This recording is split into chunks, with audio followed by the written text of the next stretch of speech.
In Vancouver, British Columbia, a man named Steve Bork found himself homeless and in very desperate situations decided to buy a lottery ticket worth $8.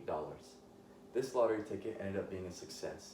He won $25,000, but because of no identification that he lost while being homeless, he was not able to cash in this money. Being very frustrated and depressed, he continued to fight for this, realizing that this was probably his only chance of making it from being homeless. CBC heard of this and decided to help Steve in his case. After 5 months of struggling to work for this, Steve and CBC ended up cashing in the $25,000. This is a picture of Steve with his check. In Aspen, Colorado, a man named Michael Ingfers was living a very normal life, but after the recession in 2010, he found himself homeless, without any place to live, and living in the streets and in homeless shelters. And with $10 of hard-earned cash, Michael decided to buy a scratch-off lottery ticket. This lottery ticket as well was a success. He cashed in $500,000. Here's a picture of Michael and his scratch-off ticket. One more man we have here is Dennis Mahurin. He's a man who lives in Iowa in the woods and has been homeless since 1978. In 2013, he won the lottery, cashing in $50,000.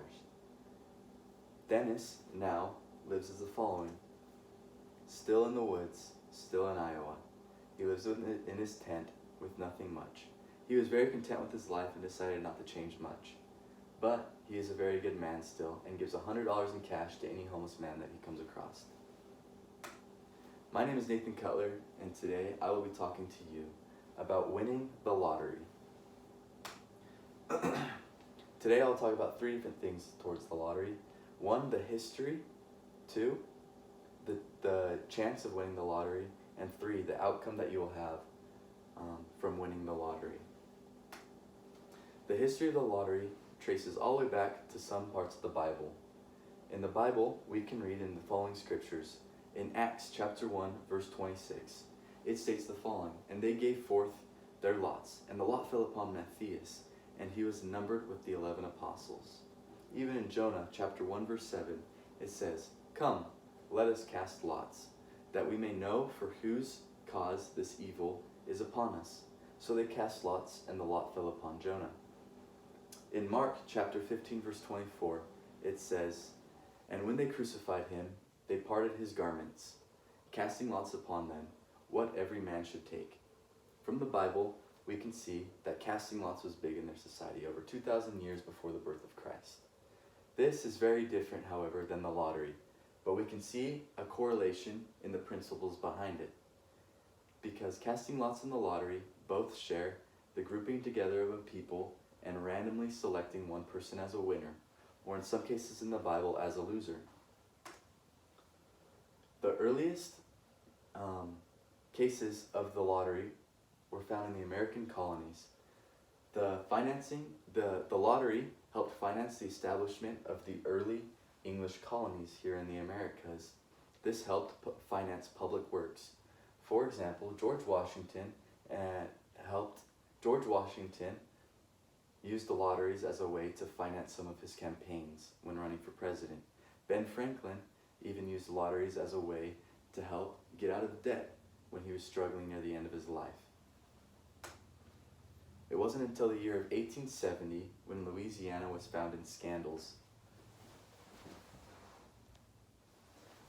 When the state of Louisiana was found in scandals, they kept abusing this privilege that they had. And in the year 1870, there was no more lottery or gambling allowed in the United States.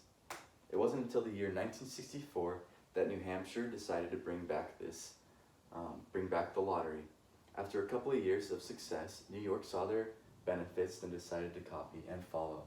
In the year 1966, New York did the same. Following that, 4 years later, New Jersey did the same thing with their lottery.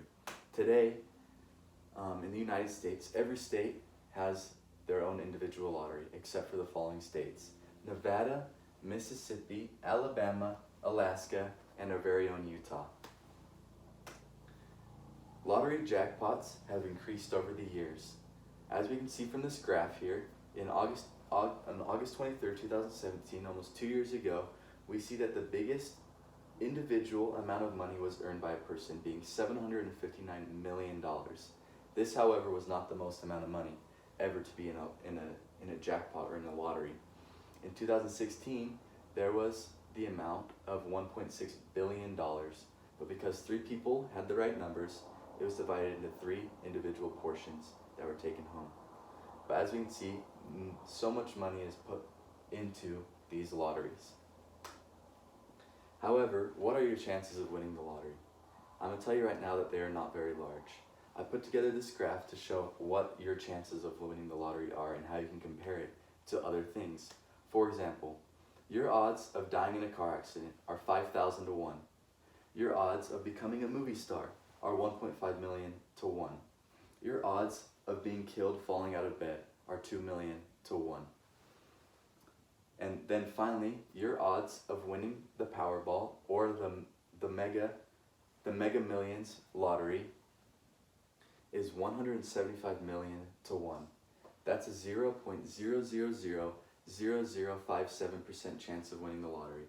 Now let me say that again so you can start counting the zeros when I say that. It's a 0.0000057% chance of winning.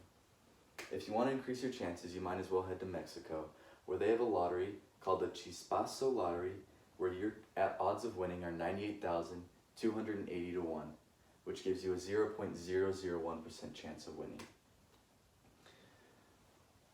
The outcome of lotteries has a stereotype, but some people argue against it. There's a study of 576 lottery winners that said that popular myths and stereotypes about winners were inaccurate, and that winners did not just quit their jobs and spend lavishly.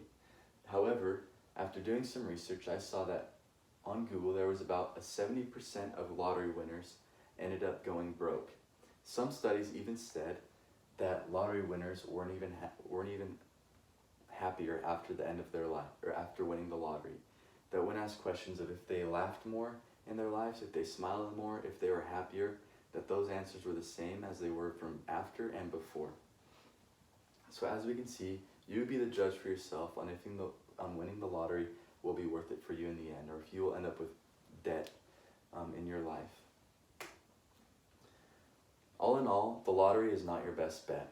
If you want to make it big in this life and win the American dream, the lottery will not help you do that. We can see from the chances and the outcome, from our chances and from the outcome, that you have the smallest chance to win the lottery.